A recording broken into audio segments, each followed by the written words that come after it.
Jackson, in this war of machines, there may come a time when you find yourself face to face and hand to hand with your enemy. At these times, a knowledge of close combat will stand you in good stead. Not only may it get you out of a nasty situation, but, most important of all, it may help you to defeat the enemy. First of all, there's no such thing as defense in close combat. It's attack or counterattack all the time. Secondly, don't be afraid of his weapons. Even if you have none yourself, you are not unarmed. You've got your hands, and you've got your boots. Oh, yes, I know it sounds all very well to talk about arms and legs against rifles and bayonets, but if you know how to use them, like Reed and Jackson did, you still have a very good chance of doing him down. Now, Reed and Jackson are here today to show you a few more tricks of the trade. And speaking of tricks, here's the most important point of all. Remember, war is not a game, and there are no rules. The Hun has been trained and taught to blot you out with any and every dirty trick he can think of, and he's got a dirty mind. So, in close combat, anything is fair if it enables you to get the better of your enemy. Now, Jackson is going to play the Hun, in spite of his good looks. When you come face to face with your enemy, you have to decide upon your method of attack. First, study your opponent. See how he's dressed, what sort of weapons he has, and in which hand he carries them. Is he right or left-handed? Does his helmet cover the back and sides of his neck? Does his coat or equipment prevent a really good kick at his fork? When you've summed him up, you'll know best how to act, but be quick about it, or he may act first. And finally, wear tricks. The Hun with his hands in the air is still dangerous. Now we come to some special blows and where to apply them. The chin jab. A vigorous upward thrust at the chin with the heel of the hand, keeping the fingers spread and slightly bent. They may take effect on either his nose or his eyes. This is much more effective than a punch with the clenched fist. Edge of hand blow, or better known to some of you as the rabbit blow. Use the outer edge of either hand, fingers fully stretched and close together. Strike at the throat, sides, or back of the neck. Now, this one is called the shin stamp. Use his shin as a guide for the outer edge of your foot and stamp heavily on his instep. It's the stamp that really counts, not the shin. The knee blow is very simple and effective. Just raise your knee sharply into his fork, stomach, or face, as may be most convenient. Boxing punch, used for 3 spots only: the throat, pit of the stomach, or the fork. Don't use it for the chin. The chin jab is more effective. Now for the kick. Just that and nothing more, but deadly when used in the right places. Never used at a standing opponent who is on his guard. You'll see why later. But if he is partly down, kick at fork, stomach, or face. And if he is right down, the neck or kidneys. And don't forget, you've got a heel. Helmet blow. Remember that normally you should never take your helmet off, with one exception which we'll come to later. But accidents happen, and it may fall off or get knocked off. If it does, and you can grab hold of it, you've got a very effective weapon. Hold it firmly with the fingers inside and the thumb on top of the brim, and strike with the edge at the fork, throat, or sides of the neck, back of the neck, or kidneys. So much for the blows. Now we come to a simple homemade weapon, the kosh. A bit of wood or a bit of metal about 15 inches long and about 1 inch in diameter, but best of all, a bit of insulated electric cable. Make a loop and pass it through the hole in the end of the kosh. A loop large enough to slip your hand in, but not too large so that it falls off. Kosh is a grand weapon. It leaves both hands free when not actually in use, and is ready immediately when required, so it requires no great force to put your hand down for the count or for keeps. And if you should happen to strike too hard, well, what a pity. You'll have to go and look for another Hun. Strike at the side of the neck, the throat, the fork, or the back of the neck. That's that. Well, now for a bit of action. Reed and Jackson are going to show you how to employ the blows.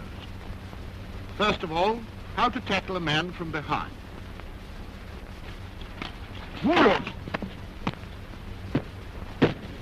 I expect you're wondering how it's done. Well, let's see it in slow time. Creep up silently. Fling one arm round his neck so as to bring your forearm hard into his throat. At the same time, knee him sharply in the backside or back of the legs with the opposite knee. Right arm round, left knee up.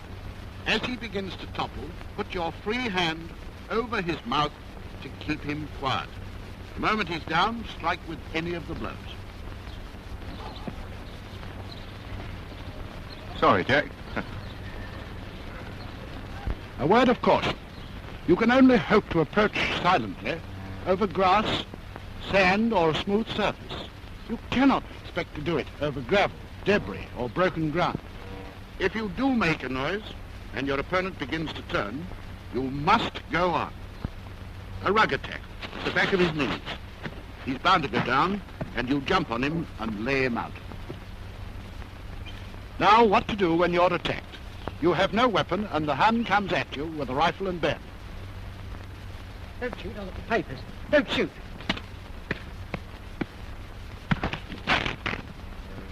And this is how it's done. You have got to get close. So if he will not come to you, you must go to him. You must distract his attention in some way. Fling something at his face. Anything will do, even a packet of papers or your pay book. It takes him off his guard for a split second.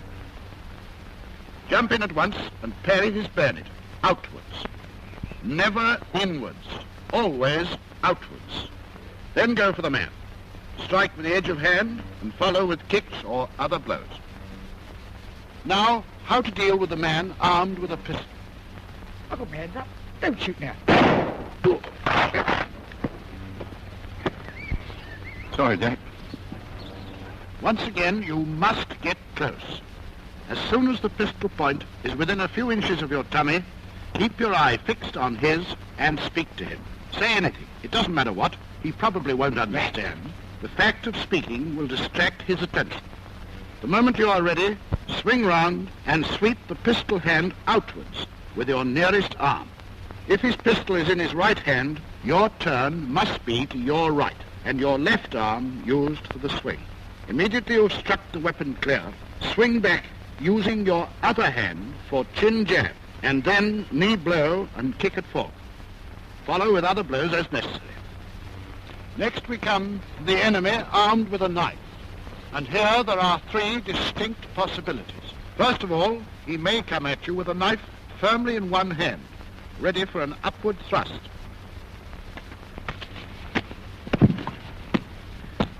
As the hand comes upward in the thrust, meet it with your opposite forearm to break the blow. Follow on as before. In this case, he approaches in a crouch, passing the knife from hand to hand so that you don't know which he is going to use for the thrust. This is the one time when you can remove your helmet. As he strikes, thrust the helmet onto his arm. Follow on at once. Lastly, if he is a complete novice, he may come holding the knife ready for a downward stroke. As he strikes downward, meet his forearm with your own edge of hand. At the same time, punch at tummy or chin jab. Then proceed as usual. Well, now Reed and Jackson are going to show you how to deal with an enemy who is armed with a kosh or truncheon. Same as for the man who strikes downward with a knife. Meet his forearm with your own edge of hand. At the same time, punch at tummy, followed by other kicks and blows. You may remember that early on I told you never to kick at a standing opponent who was ready and waiting for you. This will show you why. First of all, a straightforward, violent kick. Oh! Now let's see it in slow time. As he kicks, turn outwards and sweep his leg upwards. The stronger you sweep, the harder he falls. The second type of kick is the one where your opponent, as they say in boxing, telegraphs his intention. Now, in slow time, turn inwards and raise the near foot so that the outer edge of your boot meets his shin. So never kick at a standing enemy. It's too terribly easy to defeat. Just one other case. An enemy may approach and at the last moment think better of it. He must not get away. One on the deck is worth two on the run. Next we come to a few simple releases. First of all, held round the body from behind, outside or inside the arm. And here it is, slowed down. If you're wearing a helmet, jerk your head back sharply in the hope of striking him in the face. At the same time, claim one of his arms firmly with both hands and clasp it tight to your body. While you are doing this, place your corresponding leg, left arm, left leg, backwards, outside your opponent's foot. Keep the grasp on and turn your body sharply away from the backward leg. He's bound to go and you then proceed with the execution. Now, the man who attacks your throat with his forearm. Sorry, Jack. And here's the secret. Grasp his forearm firmly with both hands. At the same time, drop on the corresponding knee. Right arm, right knee. As your knee goes down, bend sharply forwards towards it. He must go either over your back or to one side, and you pounce on him and knock him out. Perhaps he grasps your throat with his hands. If so, grasp one finger of each hand, preferably the little finger. Bend it sharply outwards and upwards. Hold on tight, stilt forward, and throw. Just a word of warning. In practicing, you cannot do the throw with the little fingers, or they'll break. You must grip the wrist or the whole hand. Now here it is in quick time.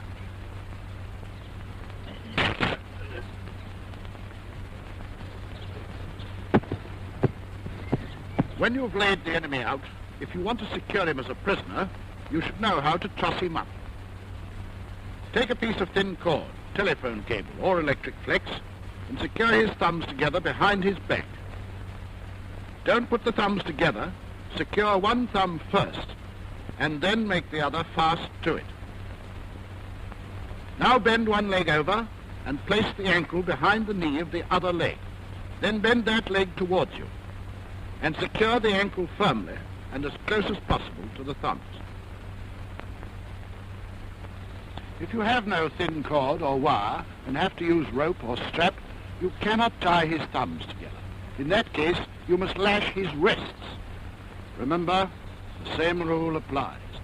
Make fast to one wrist first and then secure the other to it. After that, you proceed with the ankles as before. If you still have spare end, take a turn round his neck. Hold taut and secure. If after getting your man down, you wish to hold him down for a while, maybe you have no cord or rope, do it like this. Turn him face downwards. Sit astride the small of his back with your back towards his head. Put one ankle behind his other knee. Bend the leg back towards you and sit back holding onto the upper foot. If he gives any trouble, you just pull on that foot and he'll soon back up. Lastly, we come to a problem which may easily confront any of us. How to march a prisoner, and what to do if you yourself are being marched away as a prisoner. In order to avoid any confusion in your minds, we'll take each case separately. Let us start with how to march a prisoner. First of all, if armed with a rifle and bayonet. This is the proper way to do it. Keep the point of your bayonet in line with his back, but never bring it nearer than 2 feet clear. If he won't get on, bring your rifle to the high port and use your boot like this. Now, why don't we prod him in the back with our point? You see? This time you'll have a pistol. If he won't get on, never poke your pistol into his back. Keep it well away from him. Grab his shoulder with your free hand and urge him on like this. Why don't we stick the pistol in his back? Here's why. If you have a knife, hold it ready for an upward thrust, and never prick him in the back to get a move on. If he is stubborn, hold your knife well back, grasp him by the shoulder as before, and shove him along like this.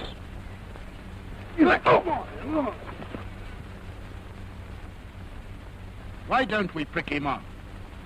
Here's why. Jackson getting some of his own back now. With the cosh, grab the shoulder as before, and keep the cosh well back, ready for this. If you hold it over his head, this will happen. You will note that in all those cases, the important thing is to keep your weapon ready for immediate use and well clear of the prisoner.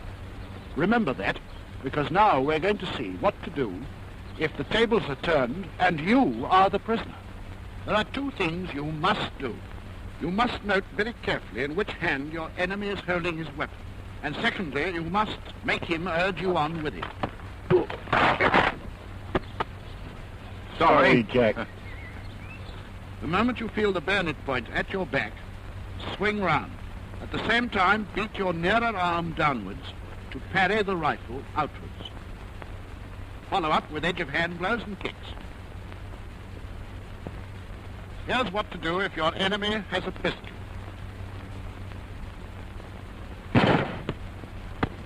The moment you feel the pistol point in your back, same action as before, swing the near arm down and knock the pistol outwards. Follow on, as before detailed. With the knife, the same rules apply. This time, see if you can describe the actions for yourselves. Point. And. We all know this bit. Learn to do the very simple movements you've just seen until you know them thoroughly and can do them at full speed in full equipment. Practice makes perfect.